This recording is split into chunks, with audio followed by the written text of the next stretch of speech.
2 suicides in 1 week. 1 year after the Parkland shooting, the emotional scars still linger. For survivors, the healing process is never ending.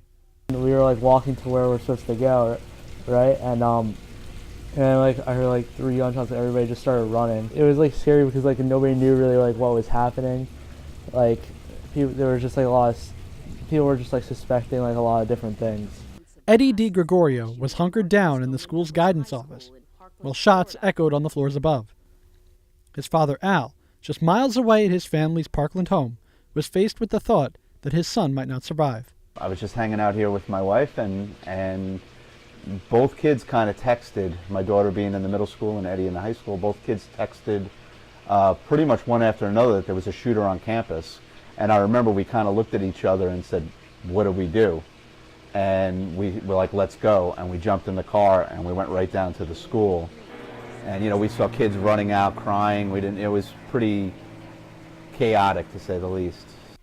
In the wake of the shooting, students from Marjorie Stoneman Douglas High School created a movement and put gun control on the forefront of the national conversation.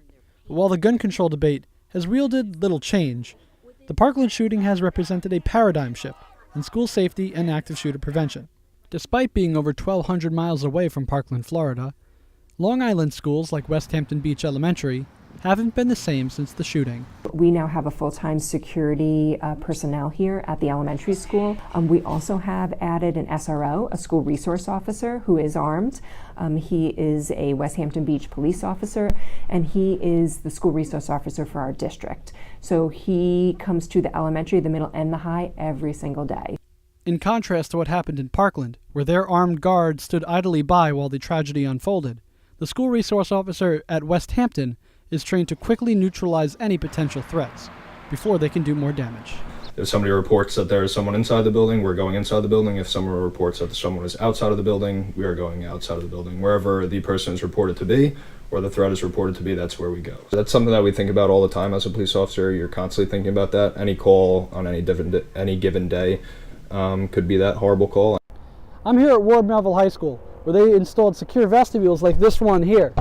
In order to get into the school, you're going to have to buzz the main office, show photo ID, and provide a valid reason for showing up before these doors will even open. If you think Ward Melville's secure now, though, things haven't always been this way. Security at Ward Melville was pretty lackadaisical, laid back, except for maybe once or twice a school year. They would do random bag checks without metal detectors or thorough searches of the bags. So if someone was inclined to bring in an illicit weapon, they could have done it pretty much any day except for 1 or 2. And even on those days, they might have been able to get away with it. While major changes have been underway at Ward Melville High School, the other schools of the Three Village Central School District have seen changes happen as well. We certainly have increased our security staff. We certainly are practicing more lockdown drills, and the big change here is that we're practicing them during times that we never would have practiced them.